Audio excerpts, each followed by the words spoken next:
ನಮಸ್ಕಾರ, ಎಲ್ರಿಗೂ ನಮ್ಮ ಚಾನಲ್ಗೆ ಸ್ವಾಗತ. ಇವತ್ತಿನ ವಿಡಿಯೋದಲ್ಲಿ ತುಂಬಾನೇ ಟೇಸ್ಟಿಯಾಗಿರುವ ಮತ್ತು ಸುಲಭವಾಗಿ ಮಾಡುವ ಮೆಕ್ಕೆಕಾಯಿ ಪಲ್ಯ ರೆಸಿಪಿನ ತೋರಿಸ್ಕೊಡ್ತಾ ಇದ್ದೀನಿ. ಇದನ್ನ ಅನ್ನ, ಚಪಾತಿ, ರೋಟಿ, ಪೂರಿ ಎಲ್ಲದ್ರ ಜೊತೆಗೂ ತುಂಬಾನೇ ಸೂಪರ್ ಆಗಿರೋ ಕಾಂಬಿನೇಷನ್ ಆಗಿದೆ. ಈ ಪಲ್ಯ ನಿಮ್ಮ ಮನೆ ಮಂದಿಗೆಲ್ಲ ತುಂಬಾನೇ ಇಷ್ಟ ಆಗುತ್ತೆ. ಖಂಡಿತ ಒಂದ್ಸಾರಿ ನೀವು ಟ್ರೈ ಮಾಡಿ ನೋಡಿ, ಮತ್ತೆ ನಮ್ಗೆ ಕಮೆಂಟ್ ಮಾಡಿ ತಿಳಿಸಿ ಹೇಗಿದೆ ರೆಸಿಪಿ ಅಂತ. ಹಾಗಾದ್ರೆ ತಡ ಯಾಕೆ, ಮೆಕ್ಕೆಕಾಯಿ ಪಲ್ಯ ಹೇಗ್ ಮಾಡೋದು ಅಂತ ನೋಡ್ಕೊಂಡ್ ಬರೋಣ. ಮೆಕ್ಕೆಕಾಯಿ ಪಲ್ಯ ಮಾಡಕ್ಕೆ ಬೇಕಾಗುವ ಸಾಮಗ್ರಿಗಳು: ಸ್ವಲ್ಪ ಮೆಕ್ಕೆಕಾಯಿ, 1 ಸ್ಪೂನು ಮಸಾಲಾ ಚಿಲ್ಲಿ ಪೌಡರ್, ಅರ್ಧ ಸ್ಪೂನ್ ಅರಿಶಿನ, ಸ್ವಲ್ಪ ಕರಿಬೇವು, 1 ಕಟ್ ಮಾಡಿರುವ ಟೊಮೊಟೊ, 1 ಕಟ್ ಮಾಡಿರುವ ಈರುಳ್ಳಿ, ರುಚಿಗೆ ತಕ್ಕಷ್ಟು ಉಪ್ಪು, 2 ರಿಂದ 3 ಕೆಂಪು ಮೆಣಸಿನಕಾಯಿ, ಸ್ವಲ್ಪ ದಾಲ್ಚೀನಿ, 3 ರಿಂದ 4 ಲವಂಗ, 3 ರಿಂದ 4 ಮೆಣಸು, ಅರ್ಧ ಸ್ಪೂನು ಮೆಂತ್ಯ, ಅರ್ಧ ಸ್ಪೂನು ಕೊತ್ತಂಬರಿ ಬೀಜ, 1 ಸ್ಪೂನು ಸಾಸಿವೆ, ಸ್ವಲ್ಪ ಪಲಾವ್ ಎಲೆ, 1 ಸ್ಪೂನು ಬೆಲ್ಲ.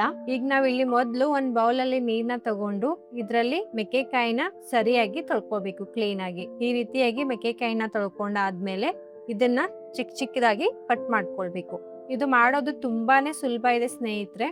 ಮೆಕ್ಕೆಕಾಯಿ ಕಹಿ ಇರೋದ್ರಿಂದ ಯಾರು ತಿನ್ನಕ್ಕೆ ಇಷ್ಟಪಡೋದಿಲ್ಲ. ಆದ್ರೆ ಈ ರೀತಿಯಾಗಿ ನೀವೇನಾದ್ರೂ ಪಲ್ಯ ಮಾಡಿಕೊಟ್ರೆ ಖಂಡಿತ ಇಷ್ಟಪಟ್ಟು ತಿಂತಾರೆ. ಸ್ವಲ್ಪ ಕೂಡ ಕಹಿ ಬರೋದಿಲ್ಲ.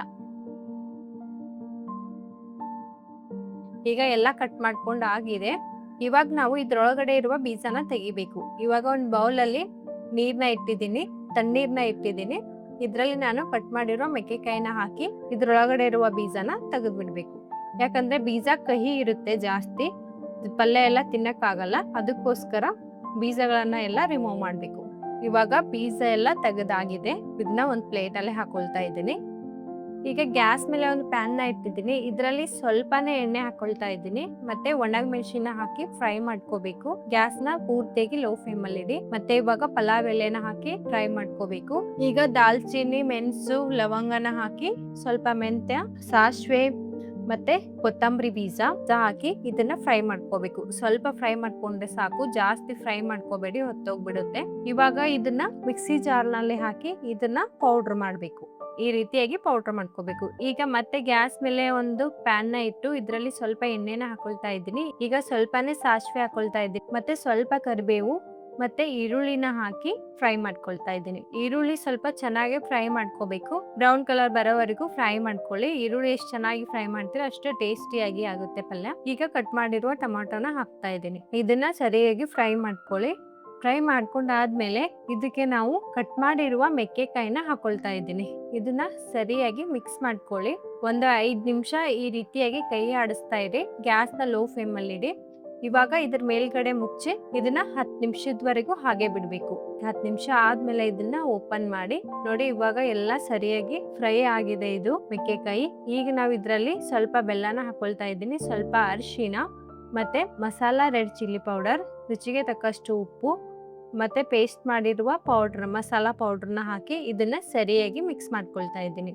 ಇದನ್ನ ಮಿಕ್ಸ್ ಮಾಡ್ಕೊಂಡಾದ್ಮೇಲೆ ಇದ್ರ ಮೇಲ್ಗಡೆ ಮುಚ್ಚಿ 5 ನಿಮಿಷ ಕುದಿಯೋಕೆ ಬಿಟ್ಬಿಡ್ಬೇಕು. ಹಾಗೆ ಗ್ಯಾಸ್ನ ಲೋ ಫ್ಲೇಮ್ ಅಲ್ಲಿ ಇಟ್ಟು ಕುದಿಯೋಕೆ ಬಿಟ್ಬಿಡಿ. ಇದರಲ್ಲಿ ನಾನು ನೀರು ಆಡ್ ಮಾಡಿಲ್ಲ. ನೀರು ಆಡ್ ಮಾಡದೇನೆ ಈ ಪಲ್ಯನ ಮಾಡ್ಕೊಳ್ಬಹುದು. ಇವಾಗ ನೋಡಿ ಎಷ್ಟು ಚೆನ್ನಾಗಿದೆ. ಕಲರ್ ಕೂಡ ಬಂದಿದೆ ಅರಿಶಿನ ಹಾಕೋದ್ರಿಂದ. ಮತ್ತೆ ಇದರಲ್ಲಿ ಸ್ವಲ್ಪ ಕೂಡ ಕಹಿ ಬರೋದಿಲ್ಲ ನಿಮ್ಗೆ ಪಲ್ಯ. ಈಗ ಪಲ್ಯ ಎಲ್ಲ ರೆಡಿ ಆಗಿದೆ. ಇದನ್ನ ಒಂದು ಬೌಲ್ ಅಲ್ಲಿ ಹಾಕೊಳ್ತಾ ಇದ್ದೀನಿ. ಎಲ್ರಿಗೂ ಇಷ್ಟವಾಗುವ, ಎಲ್ಲದ್ರ ಜೊತೆಗೂ ಹೊಂದಿಕೊಳ್ಳುವ ಮತ್ತೆ ಸ್ವಲ್ಪನೂ ಕಹಿ ಬರದೆ ಮಾಡಿರುವ ಮೆಕ್ಕೆಕಾಯಿ ಪಲ್ಯ ರೆಡಿ ಆಗಿದೆ. ಈ ರೆಸಿಪಿ ನಿಮ್ಗೆ ಇಷ್ಟ ಆಗಿದೆ ಅಂತ ಅನ್ಕೊಂಡಿದೀನಿ. ಇಷ್ಟ ಆಗಿದ್ರೆ ಖಂಡಿತ ಕಮೆಂಟ್ ಅಲ್ಲಿ ತಿಳಿಸಿ. ಹಾಗೆ ನಮ್ಮ ಚಾನಲ್ ನ ಸಬ್ಸ್ಕ್ರೈಬ್ ಮಾಡ್ಕೊಳ್ಳಿ, ಬೆಲ್ ಐಕಾನ್ ಅನ್ನ ಪ್ರೆಸ್ ಮಾಡಿ. ಇದರಿಂದ ನಾವು ಹಾಕೋ ಮೊದಲು ವಿಡಿಯೋ ನೀವೇ ನೋಡ್ಬೋದು. ಮತ್ತೆ ನಿಮ್ಗೆ ಯಾವ ರೀತಿಯ ರೆಸಿಪಿ ಬೇಕು ಅಂತಾನು ಕೂಡ ನಮ್ಗೆ ಕಮೆಂಟ್ ಮಾಡಿ ತಿಳಿಸಿ.